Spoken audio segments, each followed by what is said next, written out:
Merhaba, ben İç Mimar Ceren Civoğlu Tugay. Oşinarios YouTube video kanalı için hazırladığımız yepyeni bir komple refit projesi dosyasıyla tekrar karşınızdayız. Bu kez 2011 yapımı, ilk sahibinin büyük bir öncü tasarım anlayışıyla stylingini yaptığı son derece göz alıcı bir profile sahip olan bir motoryatın el değiştirmesiyle birlikte yeni sahibinin oldukça klasik akımdan etkilenerek oluşturulmuş teknenin iç mekanlarını komple refit'e sokarak çağdaş görünümlü bir etkiye sahip olması talebi üzerine yollarımız kesişti. Yaptığımız ilk toplantı sonrasında beğenilen akımların fotoğrafları üzerine bir sohbetimiz oldu ve teknenin konsept çizimlerine başladık. Teknenin 4 kabin olan mevcut misafir kapasitesini 7 kabine çıkarmak proje sahibinin ilk talebiydi. Ve böylece tasarım süreci başladı. Şu an burada bitmiş ve en çarpıcı haliyle Adriyatik'in tam ortasında Karadağ'da Porto Montenegro'da ziyaret ettiğimiz teknenin elbette çizimlerin ardından oldukça meşakkatli bir yapım süreci oldu. Proje sahipleriyle ilk olarak 2019 Eylül ayında ön görüşmelerle başladığımız süreç, Ekim ayında el sıkışmak için masaya oturmamız ve üzerinde anlaşılan çizimler ve taşeron sözleşmelerinin yapılmasıyla Kasım ayında start almış oldu. İşe ilk olarak söküm işlemiyle başlandı. Söküm sırasında taşeron ve işi yürüten marangozlarla toplantılarımız sırasında çizimler üzerinden değişiklikleri konuşarak ölçüleri teyit ettik. Tıpkı bir bina konstrüksiyonunda olduğu gibi teknenin yapı elemanlarına dokunmadan nasıl çalışabiliriz hassasiyetiyle oluşturduğumuz planda en önemli olan elbette dar alanlarda olduğumuz için ergonomik standartlarda her şeyden önce.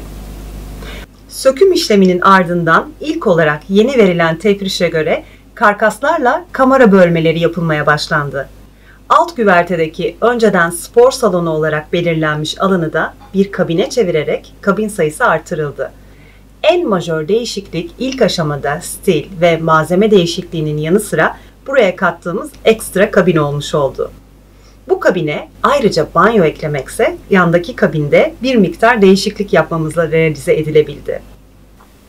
İç mekan tasarımı işinin en zevkli yanlarından biri, bir mekanın bitmişini tamamen kafanızda canlandırdığınızda yarattığı heyecan.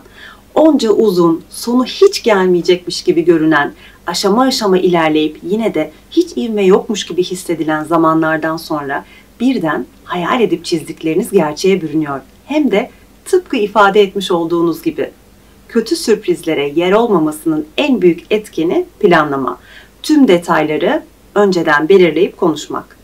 Salonun tefrişine geldiğimizde ise mekan oldukça geniş olduğu için transparanlık da sağlayan paravan fonksiyonunda arkamda gördüğünüz ahşap panel tasarımıyla mekanı ikiye ayırdık. Bar, kütüphane alanı ve kalabalık misafir gruplarını rahatlıkla ağırlayacak oturma alanı.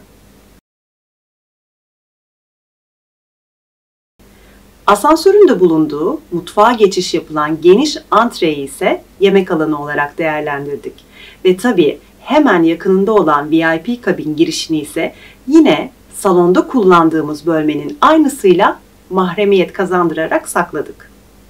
Parlak vernikli koyu ceviz kaplamalar ve ona kontrast oluşturacak ekru tonlardaki tekstil seçimleriyle davetkar bir atmosfer hedeflerken bir de mobilyalarda çeşitli yerlerde ince krom çubuklarla çerçeveler ekleyerek tasarımda hem malzeme kombininin oluşabilecek tekrarlama monotonluğunu kırdık hem de istenilen sofistike havaya daha çok yaklaşmış olduk böylece.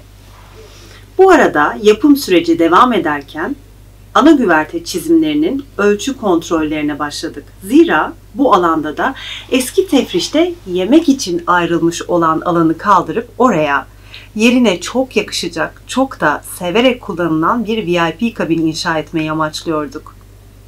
Bu kabinin en güzel taraflarından biri de tam boy pencerelerinin manzarası olacaktı. Elbette tekne inşa halinde karada olduğundan hayal etmesi her ne kadar zor olsa da burayı görür görmez olanca ihtişamıyla deniz manzarasını yansıtacak olan bu iki pencerenin tam karşısına kabinin en keyifli kısmını yani yatağı yerleştirmek fikri oluştu aklımda. Evet, bahsettiğim, içinde bulunduğumuz bu kabinde aynı zamanda banyo yerleşimini de diğer iki tam boy pencereyi içine alacak şekilde yaptık. Ve banyoyu tasarlarken bu camların önüne mutlaka tek başına ayakta duran bir küvet yerleştirerek dramatik bir etki yaratmayı hedefledik. Salonda tasarımın temel taşlarından birini karşılıklı olarak hem iskele hem sancakta bulunan raflar oluşturuyor. Burada barın arkasında olan kısma özel içkiler ve tam karşısında iskelede olan raflara ise bir kahve eşliğinde okuması keyifli referans kitapları yerleştirdik. Tekne sahiplerinin barda oturan misafirleriyle paravanın arkasına denk gelen mini berjerde dergi karıştıran konuklarının rahat rahat sohbet edeceği alan bu noktada televizyon seyredenlerden ayrışıyor. Özellikle misafir sayısı yüksek olan teknelerde tefriş yaparken en dikkat ettiğimiz noktalardan biri de bol keyifli fonksiyonu olan alanlar ve bunları birbirlerini görürken aynı zamanda birbirinden izole gruplar oluşacak şekilde tasarlamak. Tekne tasarımlarında tavan planı oluşturmak da oldukça matematik isteyen bir iştir. Bilhassa geniş alanlı salonvari yerler tasarlanırken tekne sıvanıp boyanınca pürüzsüz görünebilen malzemelerle yapılmadığı için duvar ve tavanlar panellerden oluşur. Bu panellerin birleşim geometrisi ve birleşim noktası detayları çok önemlidir. Burada da çok düşünüp özenerek bir tavan çalışması yaptık. Yaparken de plandaki geometrilerin iz düşümüne göre aydınlatmaları yerleştirdik. Yer yer diagonal, yer yer paralel paneller ve arada ceviz ince çıtalarla duble çerçeveler yaparak tavanda oluşabilecek monotonluğu böylece kırmış olduk. Ve şimdi de teknenin güverte üstü master kabinindeyiz. Tekne sahibinin oldukça renkli ve hayvansever kişiliğine göre dekoratif aksesuarların özenle seçildiği kabinin tasarımında çıkış noktamız tavan ve yatak başlığını birleştiren bir tasarım oldu. Verev deri panellerden oluşan yatak başlığının dizaynı gördüğünüz gibi tavanda da yatak iz düşümünde çıtalarla devam ediyor ve televizyonun arkasında panel oluşturuyor. Buranın en keyifli alanı ise bilhassa okumayı, çalışmayı, kendine zaman ayırmayı ve izole etmeyi sevenler için birebir bir çalışma masası. Tasarlarken yine çok severek bitmiş halini hayal ettiğim bir alan oldu. Master kabin üst güvertede yer aldığı için buradan direkt kıç terasa geçebiliyorsunuz ve kıç terasta da sizi yine güzel anılar paylaşacak açık hava yemek alanı karşılıyor. Yemek alanı demişken şu anda içinde bulunduğumuz ana güvertedeki havuzluktaki yemek alanı ise oldukça geniş bir oturma alanı ve büyükçe bir masadan oluşuyor. Burada da mutfağa gitmeden aperatif bir şeyler hazırlanabilecek bir tezgah ve dolap alanı bulunuyor. Aradaki açılır kapanır cam sayesinde hemen yanında olan salon barıyla iletişim halinde. Teknenin içi komple refit'e girdiğinde tabii ki dışında da oldukça köklü bir tadilat başlamış oldu. Boyası yenilenen teknede uzunca bir süre zımpara, macun ve boya işlemi eş zamanlı olarak devam ediyordu. İki ayrı ekibin çalıştığı iç ve dış değişim sürecinde ekipler zaman zaman iş sırası dolayısıyla birbirini beklemek durumunda kaldı.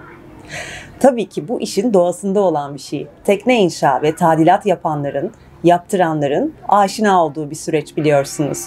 Yapım sürecinin 3 ay sonrasında tüm dünyada yayılan pandemi kısıtlamaları, izolasyonlar, malzeme ve tedarik sıkıntıları ve tabii salgınla mücadele derken bir yıl gibi çok kısa bir zaman içerisinde 39 metrelik bir tekneyi bitirmek hiç de kolay olmadı. Bu anlamda beraber çalıştığımız çözüm ortaklarımıza, işin yüklenicilerine tekrar teşekkür etmek istiyorum. Bizim işimizde sinerji çok önemli. Proje sahibi, tasarımcı ve yükleniciler birbiriyle iletişim ve uyum halinde olduklarında ortada çözümlenmeyen hiçbir şey kalmıyor. İletişim kopuklukları, ulaşmanız gereken insanlara gerektiği zamanda ve yerde ulaşamamak, tekne sahibi ve tasarımcı arasında prosedür kaynaklı farklı kimselerin olması bizim işlerimizde süreci zora sokan, uzatan, sinerji dengesini bozan durumlar. Bu projede teknenin kullanıcılarıyla zaman zaman detaylarla ilgili düştüğümüz fikir ayrılıkları olsa da iletişim kontağının sürekliliği sayesinde oldukça kolaylaştı sürecimiz. Üstelik tekne sahibi yurt dışında olmasına rağmen. Bu bağlamda Bir tasarımcı olarak ortaya çıkan tatmin edici işimiz dolayısıyla tekne sahibine de tekrar teşekkür etmek istiyorum. Bizi izlediğiniz için çok teşekkürler. Teknenin detay fotoğraflarını incelemek isterseniz www.cerencivaoğlu.com adresinden ulaşabilirsiniz. Oceanarius YouTube video kanalı için hazırlayacağımız diğer konularla tekrar birlikte olmak dileğiyle.